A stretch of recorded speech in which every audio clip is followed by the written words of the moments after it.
കുറച്ച് ദിവസങ്ങളായിട്ട് എൻ്റെ ടൈം ടേബിളിൽ ഒരു ചെറിയ വ്യത്യാസം വന്നിട്ടുണ്ട് കേട്ടോ. ഞാൻ ജിമ്മിൽ ജോയിൻ ചെയ്തു. അതുകൊണ്ട് തന്നെ 5 മണി 5:30 ഞാനും ഏട്ടനും കൂടി രാവിലെ തന്നെ ജിമ്മിൽ പോവും. തിരിച്ചൊരു 6 മണി 6:30 കൂടിയാണ് വീട്ടിലെത്തുക കേട്ടോ. അതുകൊണ്ട് തന്നെ രാവിലെ എണീറ്റ് ചോറൊക്കെ തിളപ്പിച്ച് ഊറ്റി വെച്ചിട്ട് ബാക്കി പരിപാടികൾ വന്നിട്ട് നടത്തും. അങ്ങനെയാണ്. അപ്പം ഇന്നലെ തലേന്നത്തെ ചോറ് നമുക്ക് മിച്ചം വന്നിട്ടുണ്ടായിരുന്നു. അതുകൊണ്ട് വെള്ളം ഒഴിച്ചിട്ടിരിക്കുകയായിരുന്നു കേട്ടോ. അപ്പോൾ അതൊക്കെ വെള്ളം ഊറ്റിക്കളഞ്ഞ് തിളപ്പിച്ച് വാർത്ത് വെച്ച് മീൻകറിയും തിളപ്പിച്ച് വെച്ചിട്ട് നമ്മൾ ഇന്ന് നേരെ ജിമ്മിലേക്ക് പോയി. 10 ദിവസത്തെ നീണ്ട ഇടവേളകൾക്ക് ശേഷം ഇന്ന് എൻ്റെ കൺമണികൾ തിരിച്ച് സ്കൂളിൽ പോകുന്ന ദിവസമാണ് കേട്ടോ. അതുകൊണ്ട് അവർക്ക് ഇന്ന് ലഞ്ച് കൊടുത്തു വിടണം. അപ്പം ഇന്ന് നമ്മുടെ ദോശ തന്നെ ലഞ്ചായിട്ട് കൊടുത്തു വിടാമെന്ന് വിചാരിച്ചു. ഇന്നലത്തെ ചോറ് വെച്ചൂട്ടിയതായതുകൊണ്ട് സ്കൂളിലേക്ക് കൊടുത്തു വിട്ടാൽ ശരിയാവില്ല. അതുകൊണ്ട് തന്നെ ദോശ ഉണ്ടാക്കാമെന്ന് വിചാരിച്ചു. അവർക്കായിട്ട് ഇത്തിരി ചോറ് വെക്കാമെന്ന് വിചാരിച്ചാലോ അതിട്ട് മിച്ചമാവുകയും ചെയ്യും. വൈകിട്ട് ആർക്കും ചോറ് വേണ്ടാന്നേ. ഏട്ടനും ഞാനും ഇപ്പം ഡയറ്റ് തുടങ്ങിയത് കൊണ്ട് വൈകിട്ടാകുമ്പം എന്തെങ്കിലും ചെറുതായിട്ട് കഴിക്കുകയുള്ളൂ. അപ്പം ഇന്നലെ നമുക്ക് മധുരക്കിഴങ്ങായിരുന്നു. അത് അപ്പച്ചമ്പിൽ ഇരിപ്പുണ്ട് കേട്ടോ.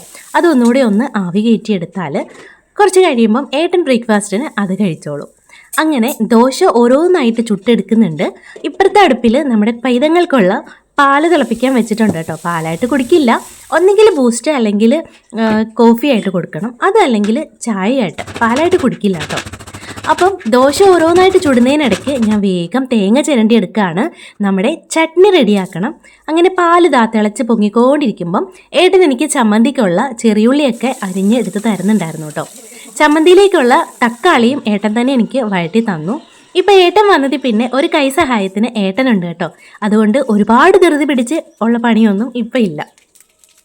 അങ്ങനെ ഏട്ടൻ അതൊക്കെ റെഡിയാക്കി തന്ന സമയം കൊണ്ട് ഞാൻ വേഗം തേങ്ങയും തക്കാളിയും ഒക്കെ അരച്ചിട്ട് വന്നു. ഇനി നമുക്കത് കടുക് വറുത്ത് അതിലേക്ക് ഒന്ന് ഇട്ട് വഴറ്റിയെടുത്താൽ മാത്രം മതി. ചമ്മന്തി റെഡി. ഈ സമയം കൊണ്ട് കുഞ്ഞുങ്ങൾ വേഗം റെഡിയായിട്ട് വന്നിട്ടുണ്ടായിരുന്നു. അവർക്ക് കഴിക്കാനുള്ള ചമ്മന്തിയൊക്കെ ദോശയും ചമ്മന്തിയൊക്കെ കൊടുത്തു കേട്ടോ. അതൊക്കെ കഴിച്ച് വേഗം 2 പേരും സ്കൂളിലേക്ക് പോകാൻ യൂണിഫോമൊക്കെ ഇട്ട് റെഡിയായി നല്ല മിടുക്കന്മാരായിട്ട് ഇറങ്ങി വന്നിട്ടുണ്ട്. അപ്പം ഏട്ടനാണ് ഇന്ന് സ്കൂൾ ബസ് കയറ്റി വിടാനായിട്ട് പോകുന്നത്. നമ്മുടെ വീടിൻ്റെ വാതിക്കൽ സ്കൂൾ ബസ് വരില്ല കേട്ടോ. അതുകൊണ്ട് സ്കൂൾ ബസ് കിട്ടുന്ന സ്റ്റോപ്പിലേക്ക് ഏട്ടൻ കൊണ്ടുവിടുകയാണ് ഇപ്പോൾ പതിവ്. ആദ്യം നമ്മൾ ഓട്ടോ ആയിരുന്നു. ഇനിയിപ്പം ഏട്ടനുള്ളത് കൊണ്ട് കുറച്ച് ദിവസത്തേക്ക് ഏട്ടൻ തന്നെയാണ് കേട്ടോ. അപ്പോൾ ചേട്ടന്മാർ പോകുന്നത് കണ്ടതാ ഇവിടെ ഒരാൾ കിടന്ന് ഭയങ്കര ബഹളമായിരുന്നു കേട്ടോ. ഞാൻ അടുത്തൊക്കെ ചെന്നപ്പോൾ വേഗം അവിടെ ഇരുന്നു സ്നേഹത്തോട് കുറച്ച് നേരം നിന്നു. അങ്ങനെ വേഗം ഞാൻ ഗേറ്റിൻ്റെ അവിടെ ചെന്നപ്പം 2 പേരും അച്ഛൻ്റെ കൂടെ ബൈക്കിൽ കയറിയിട്ടുണ്ടായിരുന്നു. അങ്ങനെ ടാറ്റ ബൈ സി യു പറഞ്ഞ് അവർ സ്കൂളിൽ പോയി കേട്ടോ. ഇത്രയും ദിവസം വീട്ടിലുണ്ടായിരുന്നിട്ട് പെട്ടെന്ന് പോയപ്പോൾ വീടാകെ ഉറങ്ങിപ്പോയതുപോലെ തോന്നി. അപ്പോൾ ഇനി ഇത്രയേ ഉള്ളൂ. ബൈ.